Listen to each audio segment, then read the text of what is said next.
নমস্কার, সবাই কেমন আছেন? নতুন ঠিকানা ওয়ান এর একটি ব্লগে আপনাদের সকলকে স্বাগত জানাই। আশা করছি আপনারা সবাই খুব ভালো আছেন, সুস্থ আছেন। আজকের ব্লগটা আমি বিকাল থেকে স্টার্ট করছি। এখন 4:20 মতো বাজছে।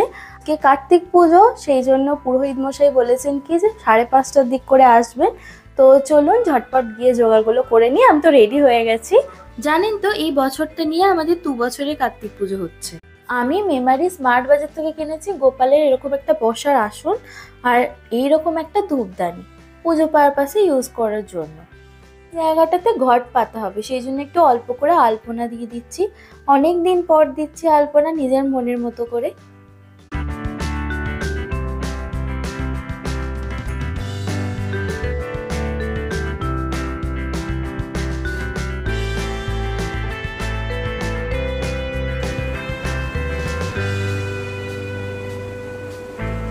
এক সাইডে কার্তিকের ঘরটা বসানোর জন্য একটু আলপনা দিয়ে দিয়েছি, আর ওই সাইডটাতে একটুখানি আলপনা দিয়ে দিচ্ছি। গোপালের বসার আসনটা পেতে দিয়েছি, এখানে গোপালকে বসিয়ে পুজো করা হবে। কারণ আপনারা তো জানেনই গোপালও আমার কাছে থাকে। আগের বছরও কার্তিক আর গোপালের পুজো একসাথে করা হয়েছিল, তাই এই বছরও একসাথেই দুজনের পুজো হবে। গোপালকে সুন্দর করে সাজিয়ে গুজিয়ে বসিয়ে দিলাম গোপালের আসনে। এরপরে আমি যাই ফলগুলো কেটে নিই।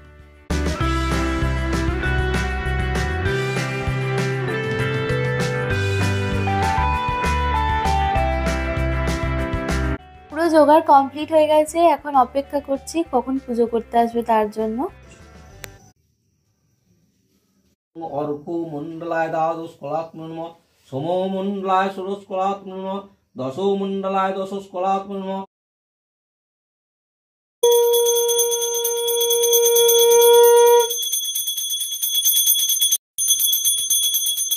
এখন 7টা মতো বাজছে, আমাদের পুজো কমপ্লিট হয়ে গেছে। তো একটু পরে একটা জায়গায় নেমন্তন্ন আছে, কার্তিক উদযাপন আছে, তো যাব। এখন 8:30টা মতো বাজছে, আমি রেডি হয়ে গেছি ওদের বাড়িতে যাওয়ার জন্য। তাহলে চলুন যাওয়া যাক, আর আপনাদের সঙ্গেও শেয়ার করব কার্তিক ঠাকুরটা কেমন করেছে। ঠাকুরটা দেখুন কি সুন্দর করেছে, আর কত বড় করে নিয়ে এসেছে। এই বছরই তো উদযাপন, সেই জন্য নতুন ঠাকুর নিয়ে এসছে। আমরা এখন বাড়ি চলে এলাম, এখন 10টা মতো বাজছে। ভিডিওটা তাহলে আজকে এই পর্যন্তই রাখলাম। নতুন ঠিকানা চ্যানেলটাকে অবশ্যই সাবস্ক্রাইব করে নেবেন। ভিডিওটা কেমন লাগলো আমাকে জানাবেন কমেন্টের মাধ্যমে। ভালো লাগলে একটা লাইক করে দেবেন। আপনারা সকলেই সুস্থ থাকুন, ভালো থাকুন। দেখা হচ্ছে পরের একটা ব্লগে।